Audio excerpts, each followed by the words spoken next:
Hello student. अभी तक हम लोगों ने जो लेक्चर्स हुए हैं उसमें देखा था कि मैट्रिक्स का मल्टीप्लिकेशन किस प्रकार से किया जाता है।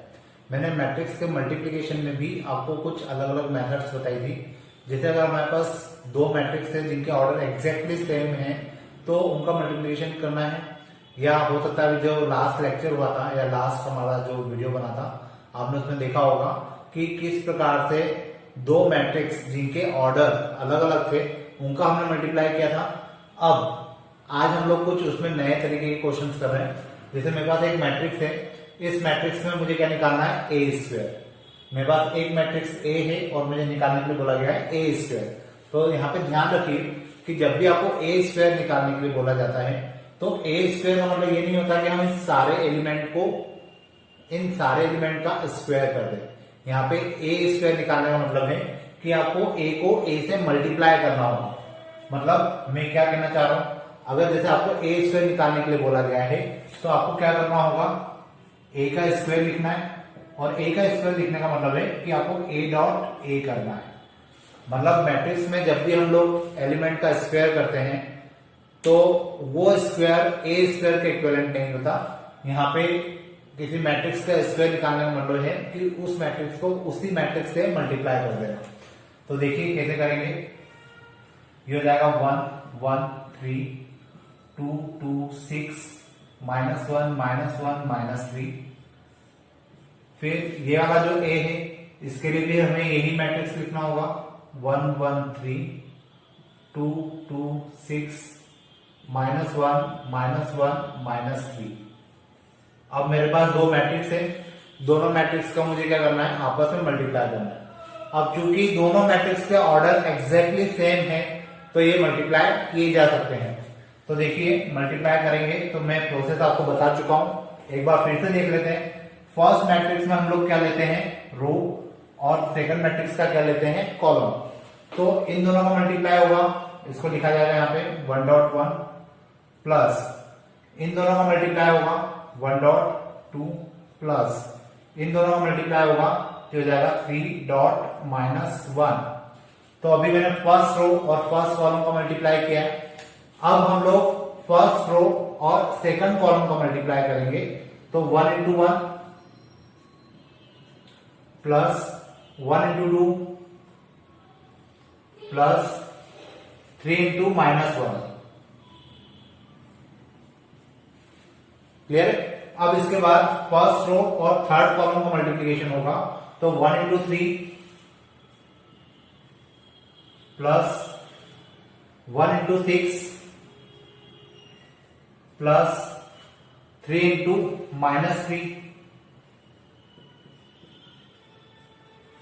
तो इस प्रकार से अभी हमने क्या किया, यहाँ पे फर्स्ट रो का तीनों कॉलम में मल्टीप्लाई कर दिया। अब हम लोग करेंगे सेकंड रो का फर्स्ट कॉलम, सेकंड कॉलम और थर्ड कॉलम में मल्टीप्लाई। तो इन दोनों को मल्टीप्लाई करेंगे तो कितना आएगा 2.1 प्लस इन दोनों का करेंगे तो जाएगा 2.2 प्लस 6 का करेंगे -1 में तो हो जाएगा 6 × -1। क्लियर है? अब इसके बाद सेकंड रो सेकंड कॉलम तो 2 × 1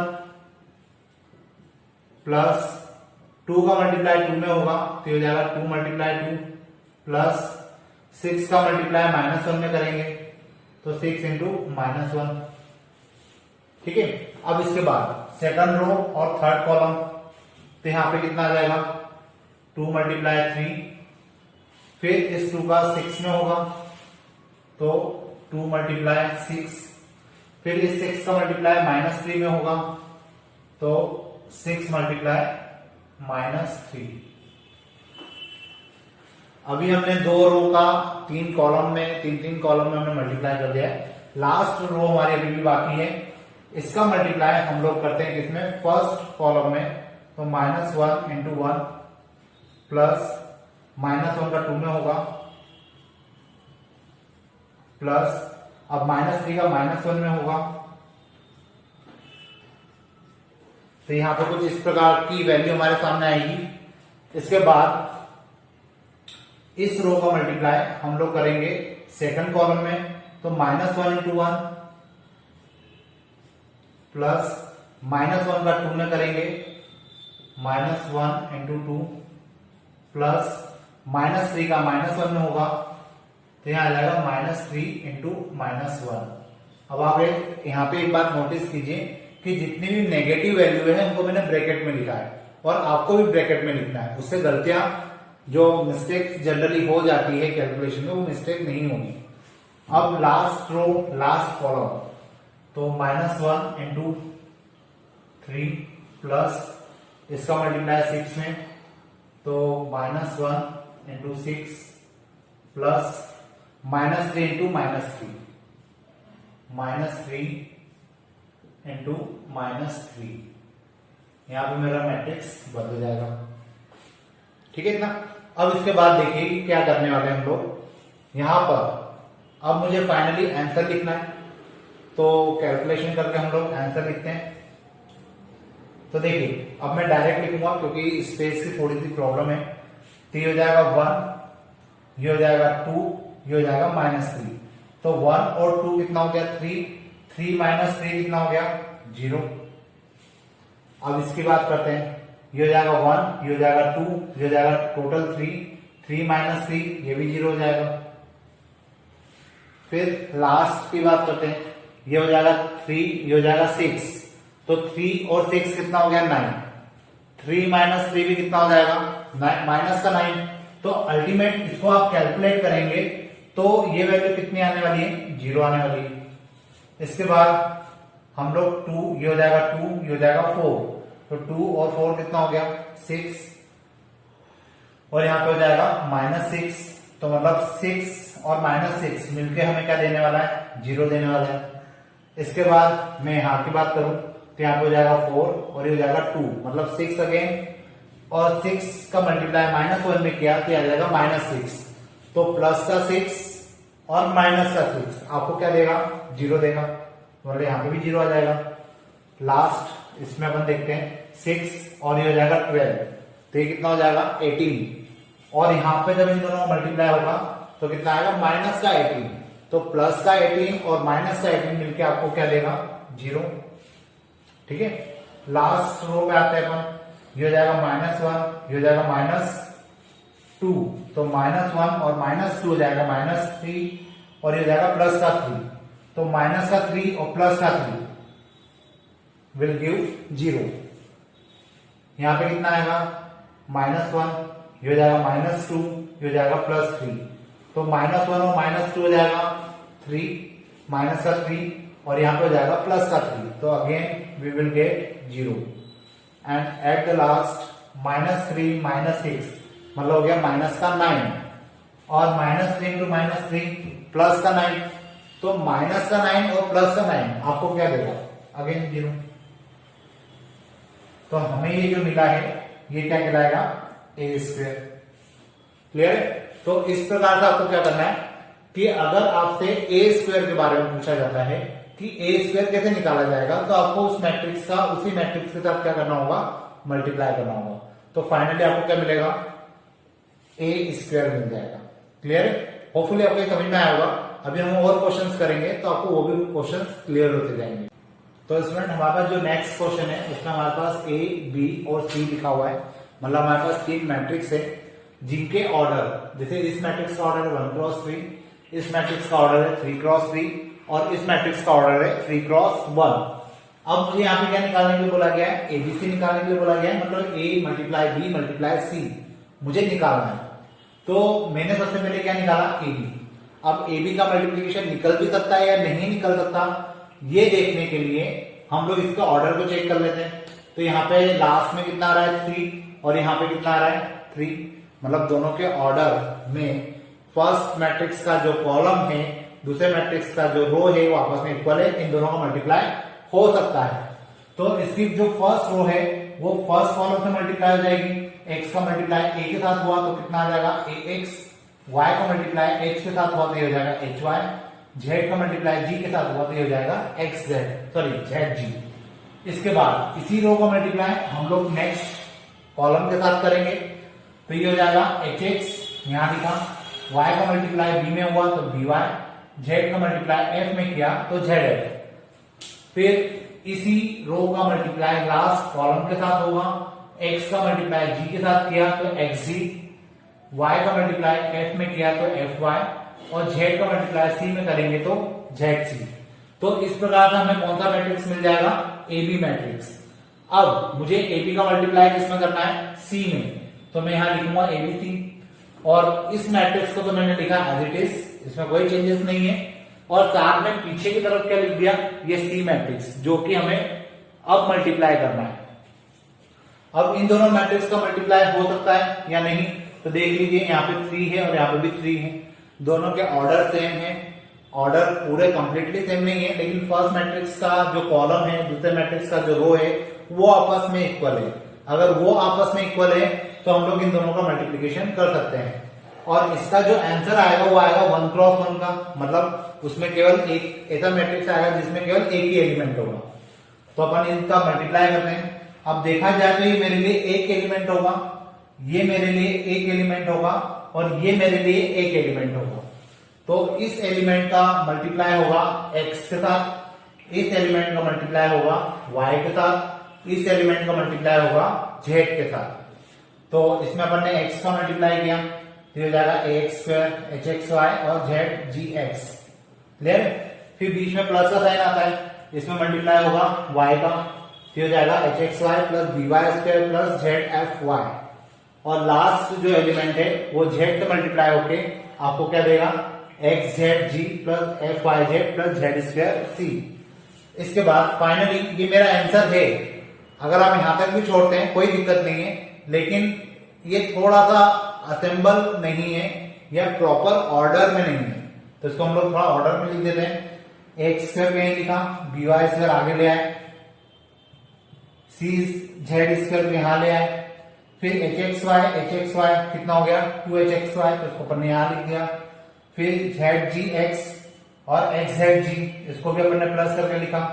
फिर उसके बाद zfy fyz इसको अपन ने लिखा 2fyz।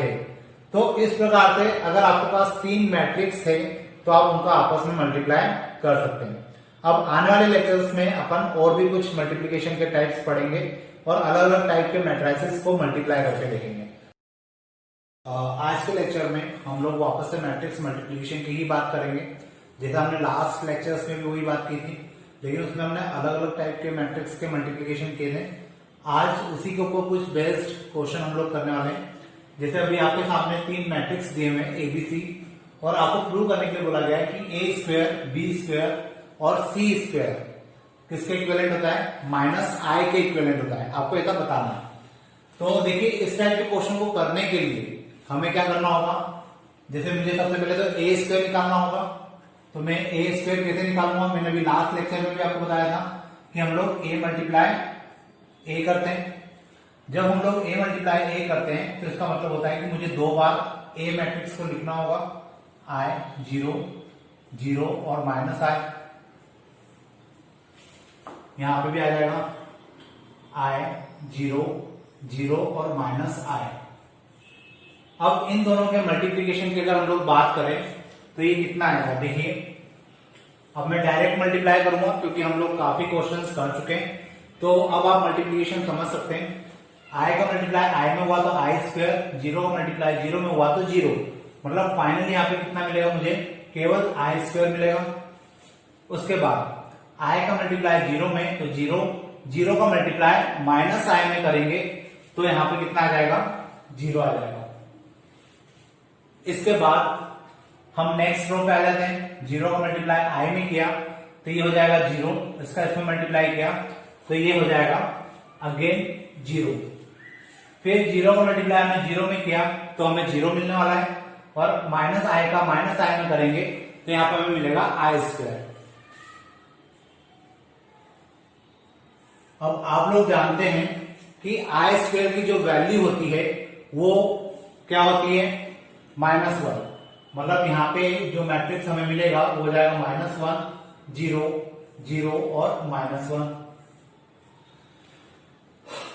अब जब हमें इस टाइप का मैट्रिक्स मिलेगा तो इसमें से हम लोग माइनस का साइन कॉमन निकाल सकते हैं। माइनस का साइन कॉमन निकालने के बाद हमें मिलेगा 1 0 0 और 1, और इसी को हम लोग क्या बोलेंगे, यही हमारा क्या कहलाएगा, -i। और हमें क्या लेके आना था, माइनस आई। माइनस आई का मीनिंग मैं आपको बता दूं, माइनस आई का मतलब होता है कि -1 0 0 -1। तो अगर आप लोग यहाँ पे नहीं भी देख पा रहे तो कोई दिक्कत नहीं है, मैं ऐसा भी कह सकता हूं कि माइनस आई मतलब मुझे इन तीनों को किसके इक्विवेलेंट बताना है, माइनस आई के इक्विवेलेंट बताना है। तो देखिए यहाँ पे मेरा पास ये आंसर आ चुका है, मैं इस आंसर को हटा देता हूं नीचे वाले को, तो कंफ्यूजन नहीं होगा आपको। तो ये मेरा आंसर आ चुका है। तो जब हम लोग ए स्क्वायर निकालते हैं तो कितना आ रहा है, माइनस आई के इक्विवेलेंट आ रहा है। अब हम लोग बी स्क्वायर निकालते हैं, सेम यही तरीका होगा। हम लोग यहाँ क्या करेंगे, बी मल्टीप्लाई बी, और जब बी मल्टीप्लाई बी करेंगे तो उसके लिए हम लोग बी मैट्रिक्स को 2 बार लिखेंगे।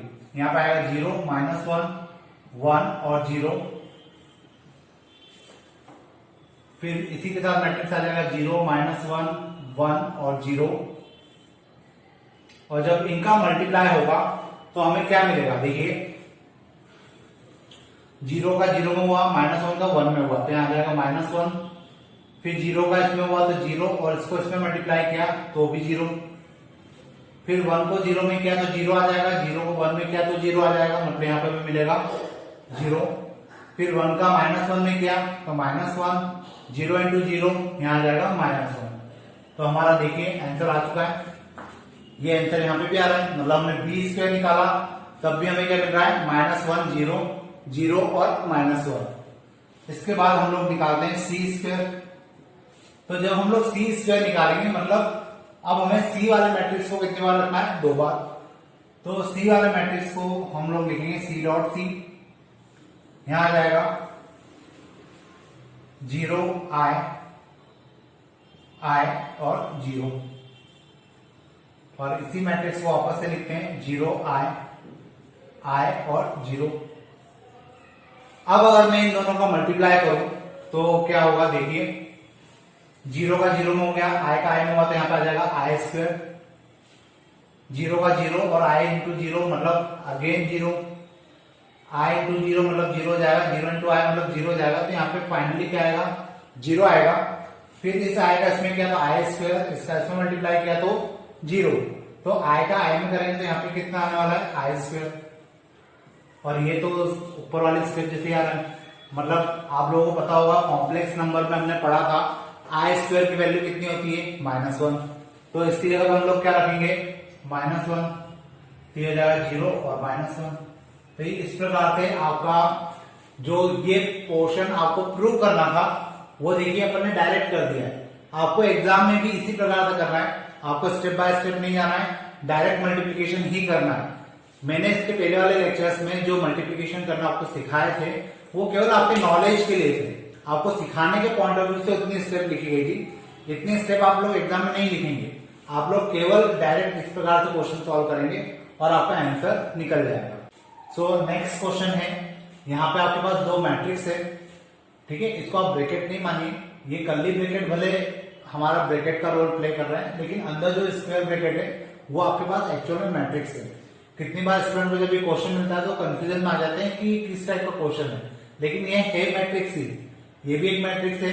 और फाइनली जब आप इसको कैलकुलेट कर लेंगे तो यहाँ पर फिर इसमें मल्टीप्लाई करना है, मतलब यहाँ पे भी हम लोग बोर्ड मास के रूल को फॉलो करते हैं, मतलब ब्रैकेट के अंदर के एलिमेंट या मैट्रिक्स पहले आपस में कैलकुलेट होंगे और उसके बाद हम लोग इसके अंदर मल्टीप्लाई करेंगे।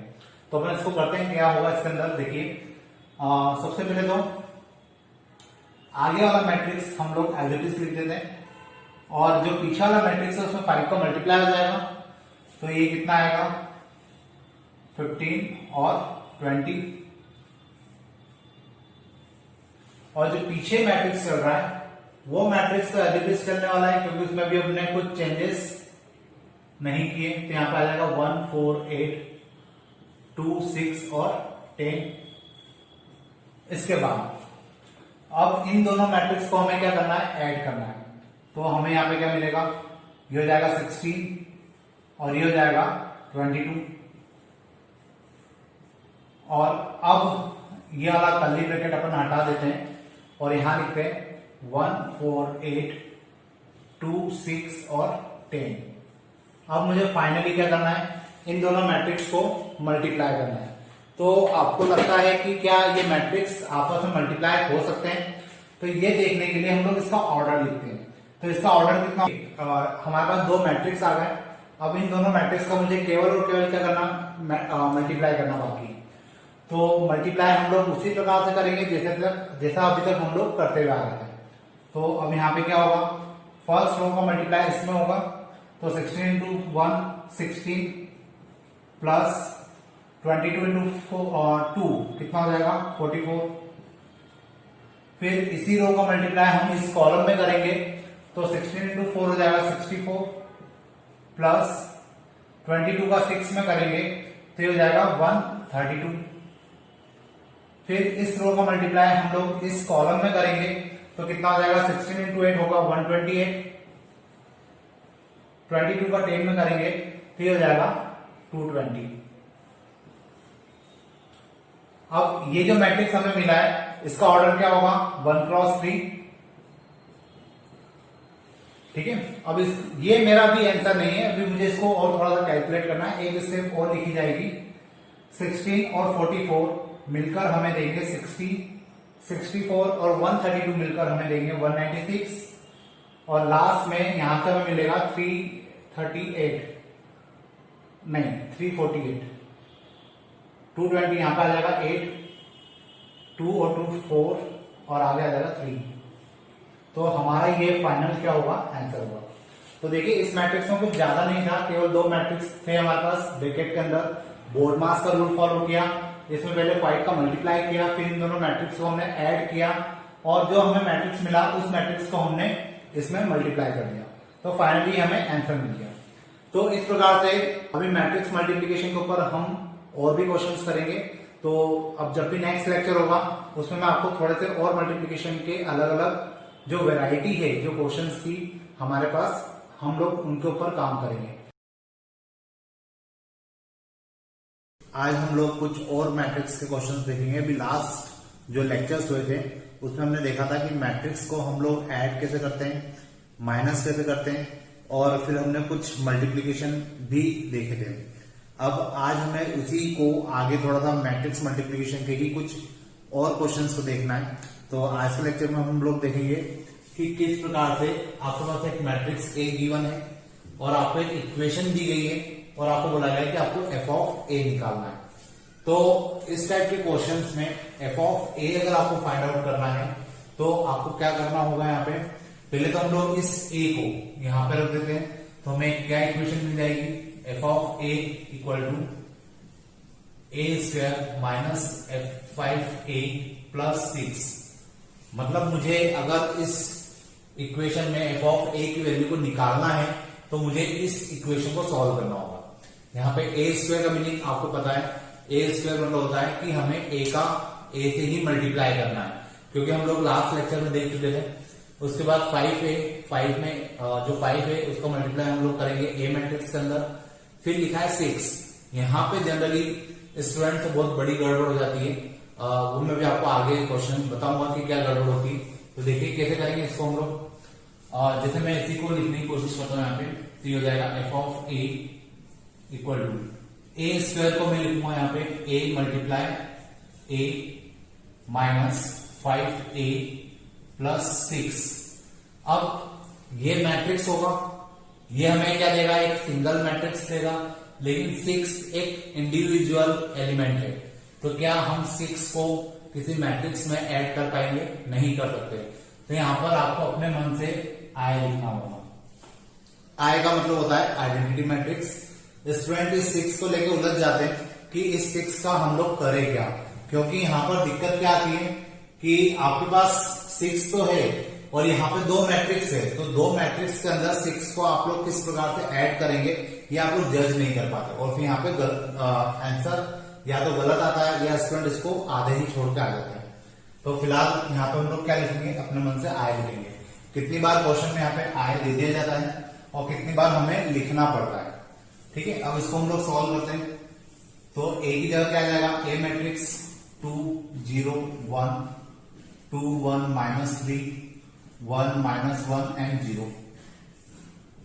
अब देखिए यहाँ पे a डॉट ए है, मतलब मुझे इस मैट्रिक्स को कितनी बार लिखना होगा, 2 बार। हो जाएगा 2 0 1, 2 1 -3, 1 -1 और 0। इसके बाद -5 है, मतलब यहाँ पे आएगा 5 और उसके बाद वापस से क्या लिखना है हमें, ए मैट्रिक्स। ए क्या है, 2 0 1, 2 1 -3 और 1 -1 0। इसके बाद लास्ट में हमारे पास 6 i है, तो जब आप 6 i को लिखेंगे तो पहले तो हम लोग 6 लिख देंगे और उसके बाद हम लोग क्या लिखेंगे, आइडेंटिटी मैट्रिक्स। तो यहां पर कितना आ जाएगा, +6 1 0 0 0 1 0 0 0 1। यह आपको पता है कि एक आइडेंटिटी मैट्रिक्स को जो कि 3x3 का हो तो उसको इस प्रकार से लिखा जाता है। अब हमें इस पूरी इक्वेशन को सॉल्व करना है, तो फाइनली हमें क्या मिल जाएगा, f ऑफ a मिल जाएगा। तो देखिए किस प्रकार से करेंगे। यहां पे मैं अब दो मैट्रिक्स का मल्टीप्लीकेशन डायरेक्ट करूंगा, आपको भी करना है, आना चाहिए। यहां से फर्स्ट रो, यहां से फर्स्ट कॉलम, तो इसका मल्टीप्लाई इसमें क्या, 4 0 और 1, तो 4 0 और 1 कितना हो जाएगा, 5। फिर 0 0 और -1, यहां -1 आ जाएगा। फिर 2 0 और 0, मतलब यहां पे आ जाएगा 2। क्लियर है। इसके बाद अब सेकंड रो और फर्स्ट कॉलम, तो ये हो जाएगा 4 और 2 6 -3, मतलब यहां पे आ जाएगा 3। एक बार और देख लेते हैं, ये हो जाएगा 4 + 2 मतलब 6 -3 मतलब 3। इसके बाद ये हो जाएगा 0, ये हो जाएगा 1 और ये भी हो जाएगा 1, 0 1 और 3 हो जाएगा, सॉरी, तो 1 और 3 कितना हो जाएगा, 4। उसके बाद सेकंड रो और लास्ट कॉलम, तो ये हो जाएगा 2 और -3, 2 और -3 -1 एंड देन 0, तो यहां पर आ जाएगा -1। लास्ट रो और फर्स्ट कॉलम, तो ये हो जाएगा 2 -2 मतलब 0 और ये भी 0, तो मुझे यहां पे कितना मिलेगा, 0 मिलेगा। इसके बाद 0 -1 और 0, तो यहां पे हमें कितना मिलेगा, -1। देन 1 और 3 हो जाएगा 4 और ये हो जाएगा 0, यहां पे आ जाएगा 4। तो इस प्रकार से मैंने यहां पे क्या किया, दो मैट्रिक्स का मल्टीप्लीकेशन कर दिया। अब मुझे -5 को मल्टीप्लाई करना है किसमें, इस मैट्रिक्स के अंदर। तो देखिए अगर मैंने इसका मल्टीप्लाई इसमें किया तो कितना आएगा, -5 को मल्टीप्लाई इसमें किया तो ये हो जाएगा कितना, 10। 5 का इसमें किया तो ये हो जाएगा 0, फिर 5, ये हो जाएगा कितना, अगेन 10, 5 -50, इसमें क्या हो जाएगा 5 -5 और 0। Similarly we can multiply 6 in this matrix, तो यहां पे कितना आ जाएगा, 6 0 0 0 6 0 0 0 6। तो अब हमें फाइनली क्या करना है, इस मैट्रिक्स को कैलकुलेट करके लिखना है और वही हमारा क्या होगा, f ऑफ a होगा। तो देखिए किस प्रकार से कैलकुलेट करेंगे हम लोग। यहां पे मैं लिख देता हूं f ऑफ a, क्योंकि हम लोग यही निकाल रहे थे, फाइनल ऑफ आंसर ही आने वाला है। तो देखिए क्या होगा, 5 -10 कितना हो जाएगा, -5 -5 + 6 तो कितना आएगा, 1। उसके बाद -1 -0 तो -1 ही रहने वाला है। फिर 0, तो यहां पे कितना आ जाएगा, -1। 2 -5 मतलब ये हो जाएगा -3 एज इट इज आ जाएगा। क्लियर। उसके बाद 3 -10 ये हो जाएगा -7 और यहाँ पे 0 है तो यहाँ पे आ जाएगा -7। उसके बाद 4 -5 मतलब ये हो जाएगा -5, सॉरी 4 -5 -1 और -1 और 6, ये अगेन ये हो जाएगा 5। उसके बाद -1 और ये माइनस और ये माइनस हो जाएगा, प्लस का साइन, तो -1 + 15 हो जाएगा 14 एज इट इज आ जाएगा। उसके बाद लास्ट है हमारे पास, लास्ट रो को हमको सॉल्व करना है। 0 - 5 मतलब -5 और ये एज इट इज आएगा। -1 ये हो जाएगा प्लस का 5 -1 हो जाएगा 4 और 4 एज इट इज आ जाएगा। और लास्ट एलिमेंट है 4 - 0 मतलब 4 हो गया, 4 और 6 हो जाएगा 10। तो ये मेरा आंसर हो जाएगा। तो इस प्रकार से हमें क्या करना होता है कि जब हमारे पास जैसे ये क्वेश्चन था और जब हम लोग इस क्वेश्चन को कर रहे हैं तो आपको 2-3 चीजों का ध्यान रखना है, जो मैंने स्टार्टिंग में भी कहा था कि अगर यहाँ पे सिंगल एलिमेंट 6 है, अब आप खुद ही जज करिए कि बाय चांस ये अगर आई मैंने नहीं लिया होता, मतलब ये वाला आई वाला पार्ट नहीं होता, तो क्या आप इस 6 को इस मैट्रिक्स के साथ कैलकुलेट कर पाते? नहीं कर पाते। तो स्टूडेंट को जब ये क्वेश्चन दिया जाता है तो वो इस 6 को लेके थोड़े से कंफ्यूजन में हो जाते हैं कि हम 6 को कैसे ऐड करेंगे, क्योंकि ये तो सिंगल एलिमेंट है और सिंगल एलिमेंट का किसी मैट्रिक्स के साथ एडिशन तो हो नहीं सकता, मल्टीप्लाई जरूर हो सकता है, क्योंकि देखिए हमने यहाँ पे 5 को मल्टीप्लाई किया हुआ है। तो सिंगल कांस्टेंट टर्म का मैट्रिक्स के साथ मल्टीप्लाई हो सकता है लेकिन एडिशन या माइनस नहीं हो सकता। तो इस 6 को हम लोग डायरेक्टली इन दोनों में ऐड नहीं कर सकते थे, और जब ऐड नहीं कर सकते थे तो हमको इसके साथ क्या कंसिडर करना होता है? आई को कंसिडर करना होता है। और ये बात आपको याद रखना है, अदरवाइज आप लोग भी एग्जाम में जब ये क्वेश्चन देखेंगे तो फिर कंफ्यूजन क्रिएट होगा और फिर आप लोग भी आधा क्वेश्चन छोड़ पाएंगे। तो इसलिए मैंने आपको यहाँ पे बताया, और ये क्वेश्चन मैंने स्पेशली इसलिए लिया था ताकि आपको क्लियर हो जाए कि यहाँ पे आपको आई कंसिडर करना है। अगर यहाँ पे आई दिया है तो कोई बात नहीं है, लेकिन नहीं दिया है तो आपको आई मानना पड़ेगा। और हमें ये इक्वेशन दी थी, हमें एफ ऑफ ए निकालने को बोला था, तो हमने इस एक्स की जगह पे क्या रखा? ए को रखा। ए को रखने के बाद हमें इस टाइप की इक्वेशन मिल गई और इस इक्वेशन को हमने मैट्रिक्स ए रखकर सॉल्व कर लिया।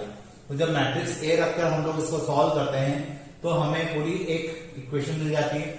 जब हमने ए रखा तो ए स्क्वायर का मीनिंग आपको समझ में आया होगा कि यहाँ पे ए डॉट ए करके निकालना है। दोनों मैट्रिक्स को हमने मल्टीप्लाई कर दिया। उसके बाद -5 यहाँ लिखा, ए एज इट इज रखा, 6 लिखा और आई की जगह हमने क्या लिखा? Identity matrix. तो इसका स्क्वायर निकाला तो ये आ गया, 5 का अंदर मल्टीप्लाई किया तो ये आ गया, 6 का मल्टीप्लाई किया तो ये आ गया। इन तीनों मैट्रिक्स को हमने आपस में कैलकुलेट कर लिया तो फाइनल आंसर हमें क्या मिला? ये। तो इस प्रकार से अगर आपके पास ये क्वेश्चन है तो आपको सॉल्व करना आना चाहिए कि किस प्रकार से हम लोग इस टाइप की इक्वेशंस में क्वेश्चन को सॉल्व करेंगे। अभी कुछ क्वेश्चन ऐसे भी होंगे यहाँ पे क्यूबिक इक्वेशन होंगी। ये तो अभी क्वाड्रेटिक इक्वेशन है, लेकिन कुछ क्वेश्चन ऐसे भी हैं जहाँ पे क्यूबिक इक्वेशन है, और जब ये क्यूबिक इक्वेशन है तो यहाँ पे आपको ए क्यूब निकालना है। तो ए क्यूब निकालने के लिए आप लोग क्या करेंगे? वही ए मल्टीप्लाई ए, मतलब वहां पे आपको 3 बार ए को मल्टीप्लाई करना पड़ेगा, तब जाके आपका ए क्यूब आएगा। और उस कंडीशन में ये इक्वेशन थोड़ी सी बड़ी हो जाएगी, क्यूबिक इक्वेशन में टर्म्स ज्यादा होती है, तो उस समय थोड़ा सा कैलकुलेशन का पार्ट ज्यादा होगा। तो होपफुली आपको ये समझ में आया होगा। अब नेक्स्ट लेक्चर में हम लोग मिलेंगे तो हम लोग सिमेट्रिक मैट्रिक्स और स्क्यू सिमेट्रिक मैट्रिक्स पे बात करेंगे। Thank you.